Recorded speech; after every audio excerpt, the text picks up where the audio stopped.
Egypt was the world's first great superpower, the land of the pharaohs.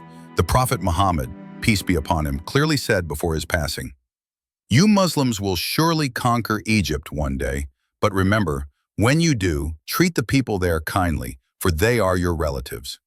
Not long after the Prophet's passing, under the leadership of Umar ibn Khattab, Radahama, Muslims defeated the Roman and Persian empires and conquered vast territories. But soon after these victories, a severe problem arose. A dangerous plague spread rapidly across the newly conquered lands, slowing Muslim progress and claiming the lives of many top Muslim generals. With them gone, new generals were given the opportunity to rise. In response, Umar, Radahama, appointed new leaders in these regions.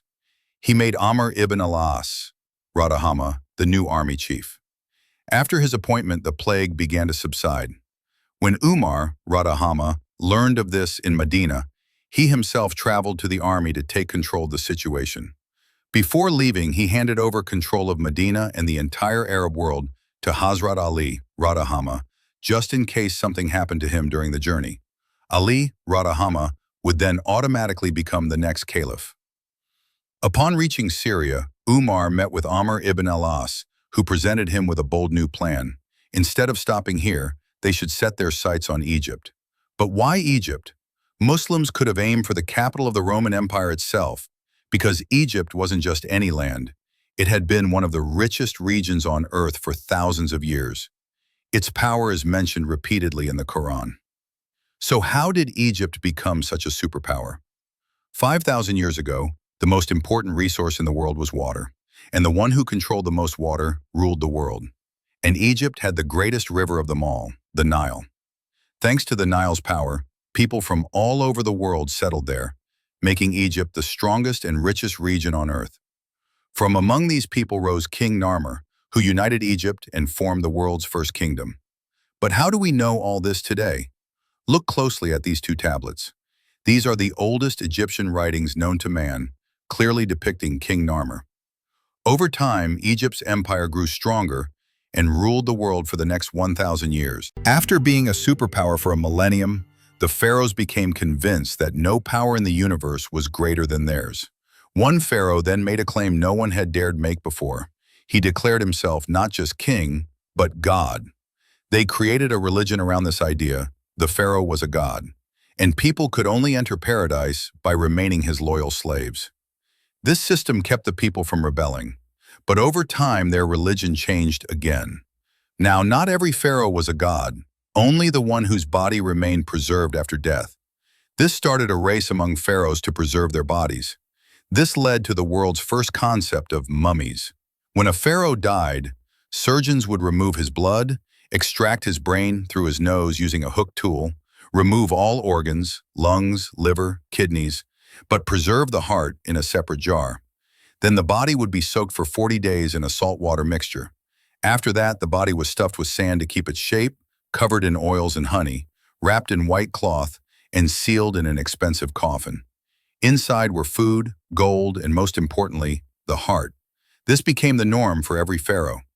And eventually, they began building massive structures, temples and later, pyramids.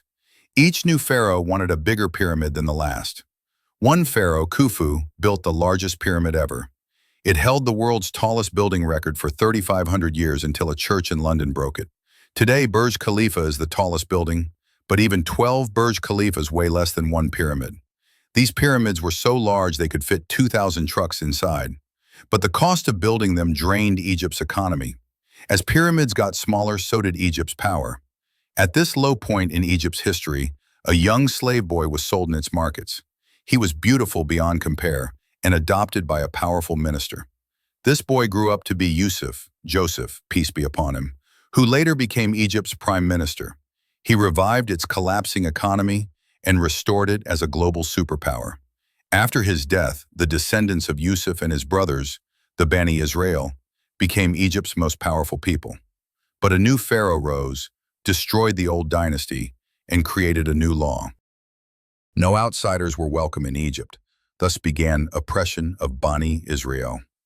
Just like modern leaders ban immigrants, this pharaoh banned Bani Israel, shut down their businesses, and enslaved them for 400 years.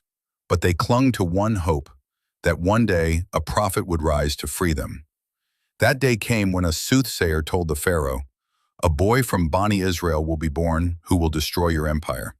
Panicked, Pharaoh ordered the killing of every newborn boy in Bani Israel. But the boy he feared, Musa, Moses, peace be upon him, escaped death. He was raised in Pharaoh's own palace. We know the rest of the story. When he became a prophet, Musa demanded the release of Bani Israel. After many miracles, Pharaoh finally agreed. 600,000 Israelites left Egypt in a single night. But Pharaoh Ramses broke his promise. He prepared his army and pursued Musa. At the last moment, Allah saved Musa and Bani Israel and drowned Pharaoh and his army. But here's the mystery. Egyptian history makes no mention of Musa. Only the Quran and Bible tell this story. Yet historians agree after the death of Ramses, Egypt never recovered. Musa didn't just defeat a pharaoh, he ended a 3,000-year empire. The world realized pharaohs weren't gods, just men. Egypt began losing its superpower status and entered what's now called the Dark Ages. Soon after, a new superpower rose in Palestine, the kingdom of Prophet Solomon, peace be upon him. Over time, Egypt weakened further and was conquered by multiple empires, including Alexander the Great. Eventually, the Roman Empire took full control of Egypt and ruled for the next 600 years, until finally the prophecy of the Prophet Muhammad, peace be upon him, was about to be fulfilled. Under Caliph Umar ibn Khattab, Ranzanawal, Muslim armies reached the gates of Egypt.